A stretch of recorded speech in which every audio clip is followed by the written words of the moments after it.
And there you have it, 150 basis points higher than what most experts expected at this time. But let's get to the first conversation now. We see the EU, they have new rules for exports of cocoa, and that's set to take effect at the end of this year. This legislation aims to ensure that cocoa beans imported into the region are not linked to deforestation. Well, let's talk to Mr. Akin Laoye, now the CEO, Managing Director, FTN Cocoa Processors PLC, joining me right here in the studio. Great to have you. Good morning. Good morning. Thank you very much. First of all, before we get into the cocoa industry at this time, I'd like to get your reaction to this latest hike by the MPC, 150 basis points.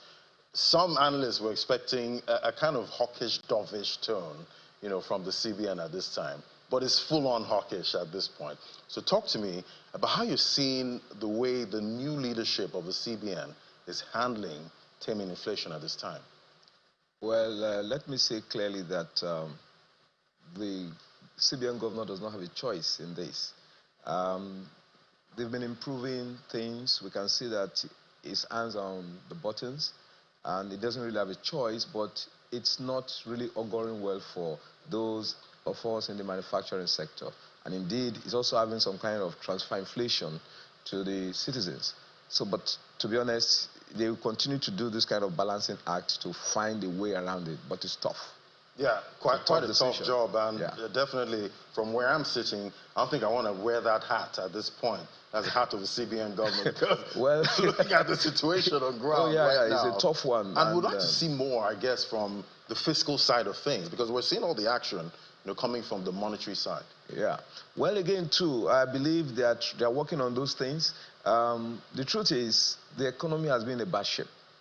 So I don't really envy the job these guys are doing. They have to do a lot of irrigation, they have to do a lot of cleansing, draining the swamp, and all those kind of things. So we'll see all these things happening. By the kind of people we have in governance, I mean, the finance minister, I believe he understands what the economy is all about and knows what to do, and working with his team. Maybe some more supervision to the people working with them will make everything fall in line. We'll see. And with what we've seen so far, you know, with inflation and, you know, all the macro headwinds we're seeing at this time, I'm seeing that this government is going to clock 1 year this month. Yeah. So I want to know what we're seeing right now. Are we asking for too much if we want change faster in this period? To be honest, we are not asking for too much, because this thing is directly impacting lives. People are suffering. To that extent, I would not say we're asking for too much. And the president himself said that he applied for the job. He got it. And that we should not pity him. So we expect him to walk on waters. Whatever he's going to do it, we don't know. Because this thing is affecting our daily living. That's where the issue is. Otherwise, if you want to look at it from the point of view of how things have been, one would say give them some time. But you see, people are already dying out of hunger. That's where the issue is. So we have to look at that and find a balance. Right. As soon as possible. A balance is definitely needed at this time. But let's get to the cocoa industry now. We're seeing this new rule from the EU, and at this point, it looks like they're trying to discourage deforestation, you know, at this time. And I know you play in that market. Talk to me about how this new rule is going to impact the industry. Definitely, it will, especially because in Nigeria, we do not get to arrange things in the way it should be. Deforestation is something that should be a concern to everybody because of these climate change issues we are talking about. It has to do with the environment and everything. Our problem here in Nigeria is that we lack monitoring and proper regulations.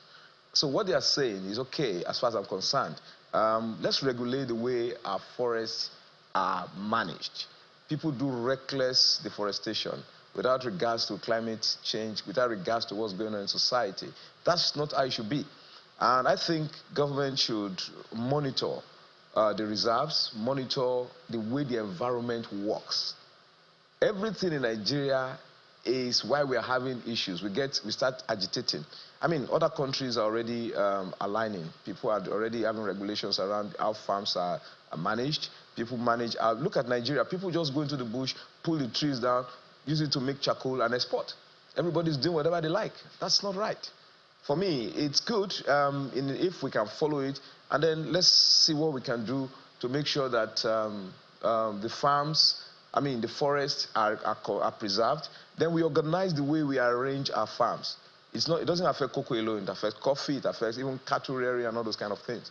We need to arrange our society. And from the picture you just painted now, how easy or tough do you think compliance will be? It's going to involve a lot of things. It's tough. Number one, we have smallholder farmers.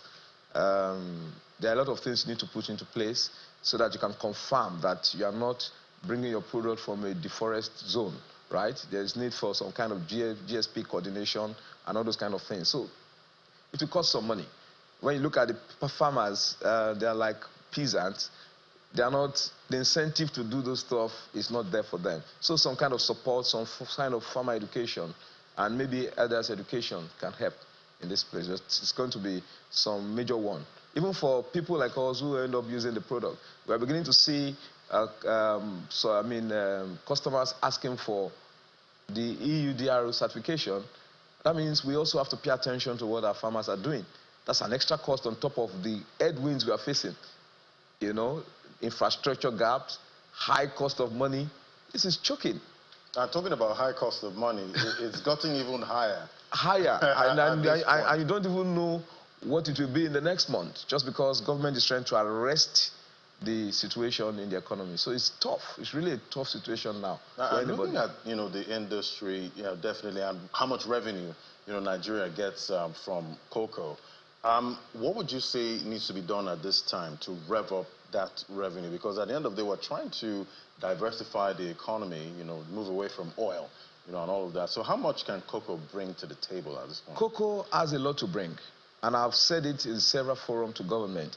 The government needs to be intentional and focused. I think our problem here is the crude oil. It's giving us headache. It's not making us to think correctly.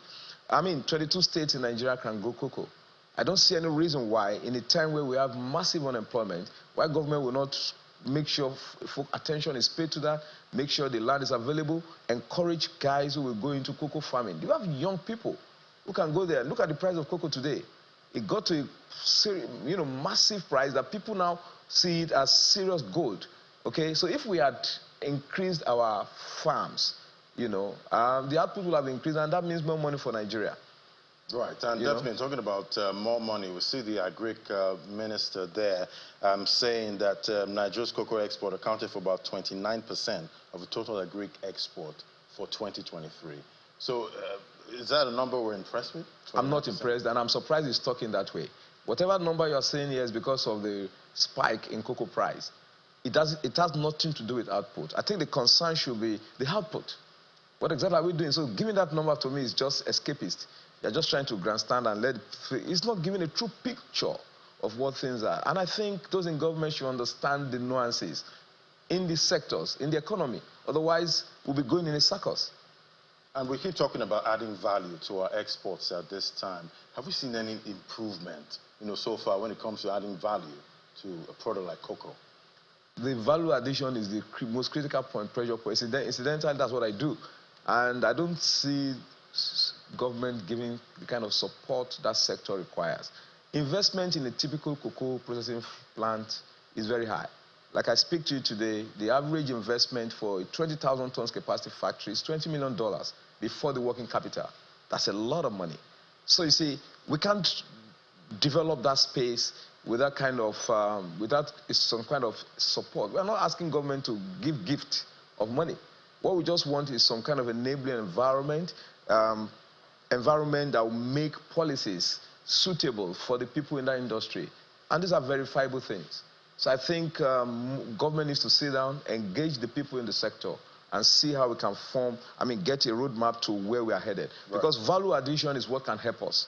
Apart from the farming, the next point is the value addition set. Because exporting the cocoa beans is just, we're not doing good to our massive population that are unemployed. Because the money from exporting cocoa is not bad, but here, the chocolate money.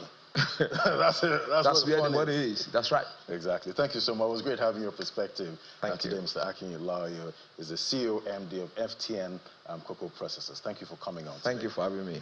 Thanks.